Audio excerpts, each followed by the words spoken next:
Hmm. Well, good morning. Good morning, everyone. This morning, I want to speak on non attachment. There's a saying that attachment doesn't mean that you should own nothing, but rather that nothing should own you. Nothing should own you. Ram Dass used to say, a feeling of attachment or aversion being the other side of the coin of attachment, a feeling of attachment or aversion to something is your clue that there's work to be done. There's work to be done. So, what is non attachment? We could call non attachment a state of freedom where we're not trying to get anything from anyone. It's a kind of internal peace that we cultivate that makes us less dependent on the external world for fulfillment. And it comes from a wise understanding that real happiness is found in being free from craving and being free from clinging and grasping, so that we can enjoy each present moment from a place of peace, a place of just being at peace. And I want to, clarify that by non attachment, I don't mean aloofness or being unemotional in kind of a unfeeling, detached way. But I'm talking about a state of our hearts where we're more open. We're more open than ever because we're more free of fear. We're more free of the fear that makes us grasp at things. And we're more free of possessiveness that makes us want to cling. And we're aware and awake to the love and the consciousness we are. And we know we can never lose that. It is who we are.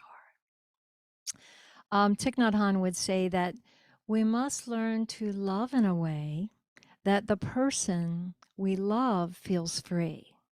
I think that's a very deep teaching. We must learn to love in a way that the person we love feels free. Because when we're less attached to our gain and to our self interest and more interested in the happiness and well being of another, that's more unconditional love. That's a more unconditional love. And there are so many benefits to cultivating non-attachment, to having it be one of our primary spiritual practices. Because in non-attachment, we're less attached to outcomes, we're less controlled by our emotions, we're more resilient in the face of loss, and we forgive more easily, and we let go of conflict more easily. Basically, we're more free and we're more whole and we're more happy. So, every single spiritual tradition places a really high value on non attachment. Every religion has a way of saying, learn to live life without holding on tightly to anything here, to anything. Christianity reminds us not to seek the things of the world, but to seek instead the inner living presence. Colossians chapter 1, verse 1 and 2 reads, set your mind on things above where Christ consciousness is. Set your mind on things above, not on earthly things. And, Jesus said exactly that when he said, I'm in this world, but I'm not of this world. I have overcome attachments to all the things of the world, and all my attention is on the absolute reality, to the point that I have merged in that reality. I am that. All the great masters say again and again, fix your attention on that which is eternal, on the essence of all being, which is unchanging, which is unchanging. The Buddhism has wonderful teachings on non-attachment. And the Buddha said the root of suffering, the very root of suffering, is attachment. And we see that every day. You know, we're attached, say, to getting a good night's sleep, right? And we don't. We don't get a good night's sleep and we're tired. And this springing forward doesn't help. But the tiredness itself isn't a problem. It's just an experience in the body. It's the story that we tell, that we put on top of the tiredness, that the tiredness isn't okay with us, that causes suffering. So, you know, if we can get better at just accepting what is, okay, I didn't sleep much. That's okay. I'll just be a little sleepy. I'll just be a little tired without judging it. That is letting go of attachment and resistance and judgment.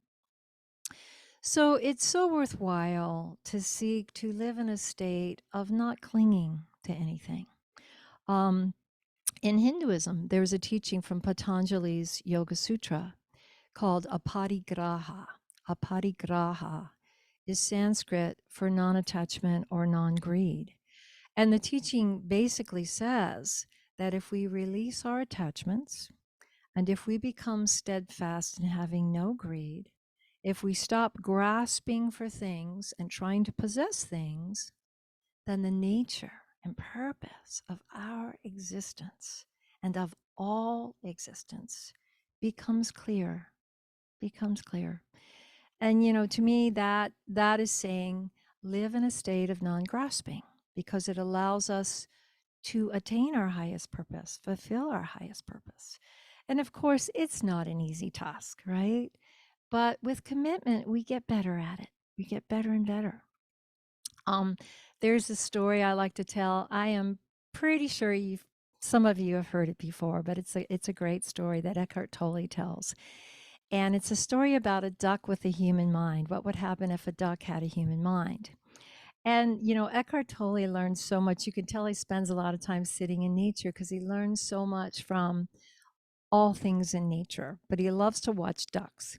And he says that he's learned important lessons from ducks because they float along peacefully and they're at ease with themselves. They're totally present in the now, and they're dignified, and they're perfect as only a mindless creature can be. But once in a while, you know, two ducks will get in a fight. And, you know, sometimes for no apparent reason or because one duck has strayed into the other's private space. And the fight usually only lasts a few seconds, and then the ducks separate and they swim off in opposite directions and they vigorously flap their wings a few times. And then they swim on peacefully as if the fight never even happened. And it's the flapping their wings that lets them release that energy, that surplus energy, so it doesn't get trapped in the body, so it doesn't get turned into negativity. And, you know, this is just natural. They have a natural wisdom to do this. And it's easy because they don't have a human mind. But if they did have a human mind, you can imagine what the story would become. You know, they'd keep the fight alive. You know, one duck might think, I can't believe he just did that. He came within inches of me. He's invading my personal space. He has no respect. Next time I'm going to really let him have it. You know, and then they would ruminate and they would do this for days, maybe months, maybe even years. And this is the predicament of humans. You know, our minds can get stuck in not letting things go. And they can get stuck in telling a story over and over that makes us unhappy. And so the moral of this story of the duck is we can learn to flap our wings, so to speak, you know, to let go of the reactive energy and let go of the story that wants to make them wrong and us right and make them into bad people. You know, one of the things to recognize is that when we're in the reactive state, when we're holding on, we're actually giving control of our inner state away. We're giving our power away, and we're giving the power of our inner state away to this person or to the event. But it only takes one moment of awareness, one moment of seeing, okay, I'm telling a story and it's filling up my mind. And actually, I've been walking in the park for half an hour and I haven't been noticing anything here because I'm telling this story.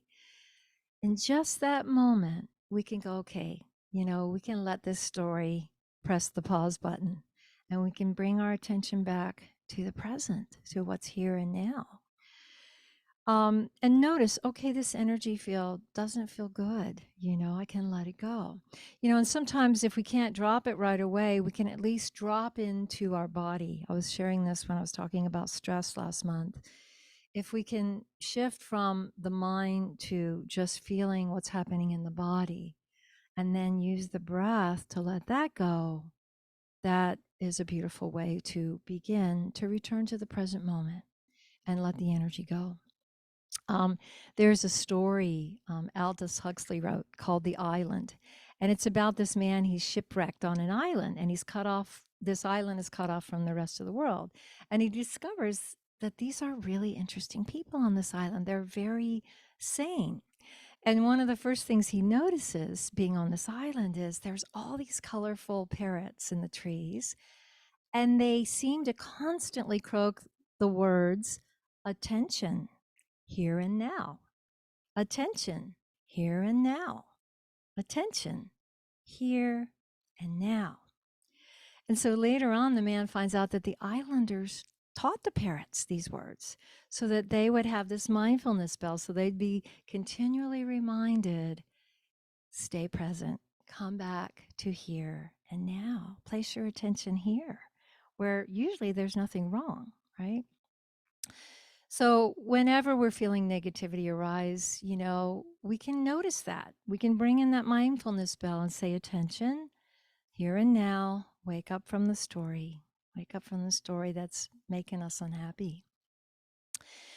So that's one kind of non-attachment practice, the mental stories that we tell. There are, of course, so many ways that we apply non-attachment practice, because we find ourselves attached in many ways, sometimes to things like our home or our car, or our possessions.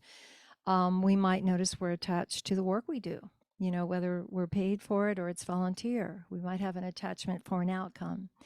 And we probably have most of our attachment in our relationships. That's where we really can get attached. And for me, I'm so aware that my attachments are strongest with my family, with the people that I love dearly. I'm aware that I'm attached to my family being safe, my loved ones being well, and also them being a part of my life.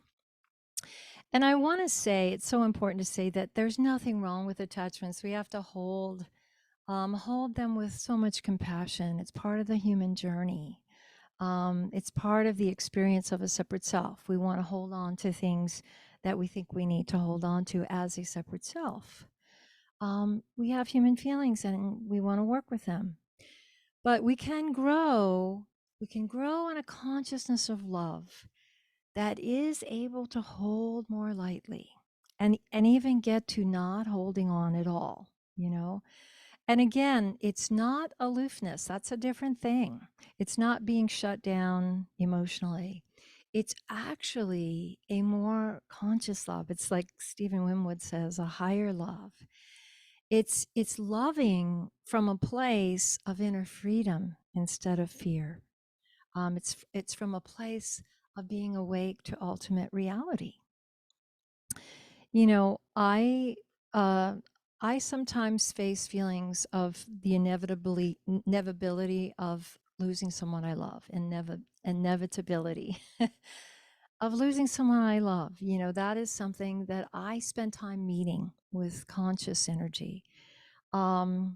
Because, we're all going to say goodbye to all our loved ones. There is a letting go of everything, right? But I turn when I'm facing that, I turn to the teachings of eternal being. That's always the place I go. That is the only answer for me that satisfies me.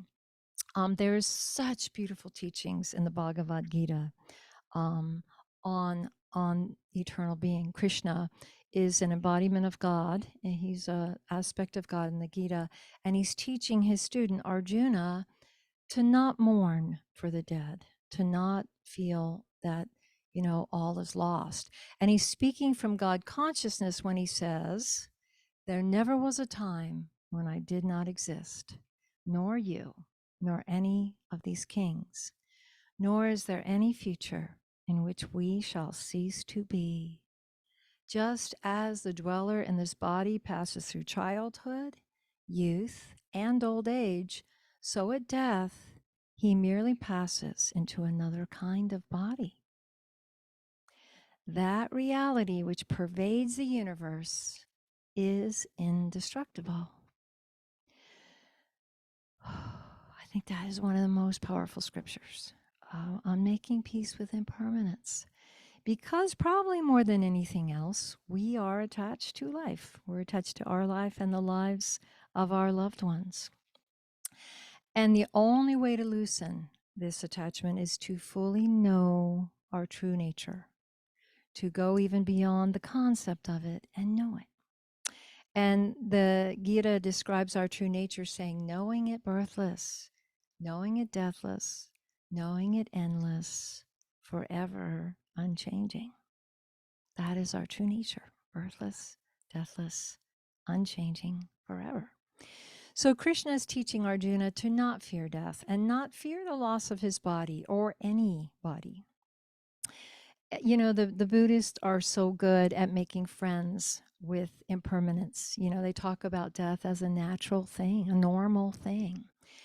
And I think that's important because our Western society tends to want to just hide it and ignore it like it doesn't exist. But if we could just bring it out and make peace with it and lessen our attachments to physical existence, we become more free. We become more free. Another aspect of non-attachment is to explore our close relationships and see, you know, if we're loving with conditions or we're unconditionally loving. My teacher Amma would always say, a lot of what we call love in relationships is more like a bargain, you know, in the sense that, you know, you meet my needs and I'll meet yours and we're good. We love each other. But if you stop meeting my needs, I may stop being loving, you know, so it's conditional. When we truly love, it's a kind of self-forgetting, you know, and just wanting what's best for the one we love. You know, as Thich Nhat Hanh said, we want to love someone in a way that they feel free.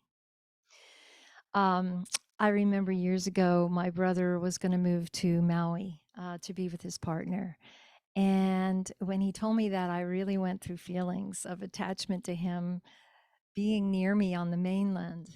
And, you know, I had to work through that. And, you know, though I was attached to seeing him regularly, I realized that what his heart really wanted was to move to Maui. You know, that's what would make him most happy. And it took working with my attachments to get past my own desires to a place where, you know, the love I felt for him that wanted his highest good was greater than my own self-interest. You know, it was greater than me wanting him to stay in close proximity. There's a beautiful quote from Thich Nhat Hanh. He says, letting go often means loving someone more than you have ever loved them before. I'm going to repeat that because it's so powerful. Letting go often means loving someone more than you have ever loved them before. You know, so often our closest relationships, you know, are how we grow. They give us these opportunities to examine our love and to become greater in our love, you know, to want our loved one's happiness more than ours, you know. It's less based on attachment. I've had the experience twice in my life where I've ended a long-term relationship with a partner over these many years. And then months later and years later, after letting go of all the expectations, after the cords of emotion kind of being unraveled, those two people became my best friends, you know, and they are still, you know, so nourishing in my life. And I just, it's fascinating how all the attachment, you know, when all the attachment is liberated, there's a much more unconditional love. And it's funny to see how much expectation we have when it comes to a partner versus, say, a best friend. And so for me, the practice is, well, can I love my partner with that more unconditional love, maybe with lighter expectations? So we work on non-attachment in relationships, and we work on non-attachment in the stories in our mind. And we also want to practice non-attachment in our actions. Um, in Hinduism, there's the path of karma yoga. Karma means action. And so karma yoga, it's a spiritual path of dedicating all our actions to God or to Great Spirit or to Source. And if that seems kind of abstract, we can think of it as dedicating all our actions to love, every action.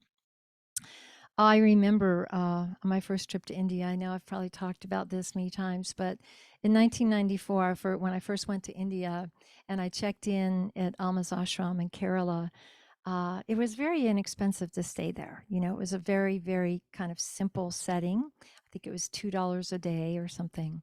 But part of the ashram experience was to do seva, to do selfless service. And each person was expected to work a few hours a day. And Alma would often talk about the importance of our attitude towards our selfless service that we were doing. Here's a quote from her. She said, "Do your work and perform your duties with all your heart. Try to work selflessly with love. Pour yourself into whatever you do. Then you will feel and experience beauty and love in every field of work. Love and beauty are within you. Try to express them through your actions, and you'll definitely touch the very source of bliss." I love that. So my first seva arriving to that ashram was, and I think every newcomer got it, it was an initiation, was cleaning the toilets in the ashram. And I have to say, at first, it was very challenging to let go of my aversion, which is aversion is really attachment. It's the other side of attachment. Attachment, we're pulling towards us, and aversion, we're pushing away from us. So I didn't quite get to feeling love cleaning the bathrooms, but I did get to feeling good that I was providing a clean space for my spiritual family. And I really worked on that. Okay, I dedicate this to God. I dedicate this to the God in each person that is going to use this bathroom, right? So then I moved on from that seva to preparing food, and that was easier, definitely, to feel love in that work. And then I graduated to singing every day for Alma's darshan program, when she would hug thousands of people. And of course, that was easy to pour love into. But I think I've mentioned this before, singing in that sacred setting, and also in this atmosphere where we're purifying the ego, where it becomes so much more about how can I serve than what can I get back from this. It was really powerful for me, to get to a place where I don't need praise and I don't need adoration and I don't need any response. I'm just, selflessly giving. There's a quote in the Bhagavad Gita that says, "Perform every action with your heart fixed on the Supreme Lord. Renounce attachment to the fruits. Be even-tempered in success and failure, for it is this evenness of temper which is meant by yoga." Evenness of temper, that's equanimity. And that's what's meant by yoga. That's how we achieve union. In unity, we talk about it, we use the term verity consciousness, which means we go beyond even just feeling that we're an instrument, and we merge our consciousness in God. So our action is with no self, right? There's no one there anymore to claim the glory. There's no ego there saying, I did this, look at me, I'm so great, right? It's just this identification with Source that does everything. One of my favorite quotes from the Gita says, "The illumined soul, whose heart is Brahman's heart, thinks always, I am doing nothing." It's the same teaching that Jesus offered when he said, "I can of my own self do nothing." It's not me. It's not this body, Jesus. It's that I am that does everything. So, in closing, I encourage you to meditate on the teachings of non attachment. They are vast. I think I had 60 pages to this talk. I had to really edit it down. But see if you can dedicate your actions to love. You know, if they're not worthy to be dedicated to love, then that's great guidance that it's, you don't want to do that action. But practice also letting go of the stories that deplete your energy. Remember to flap your wings, so to speak, and release blocked energy. Let go, forgive, allow. So may you and I and all beings be free from attachment and be filled with the beauty of unconditional love. Thank you all. Blessings.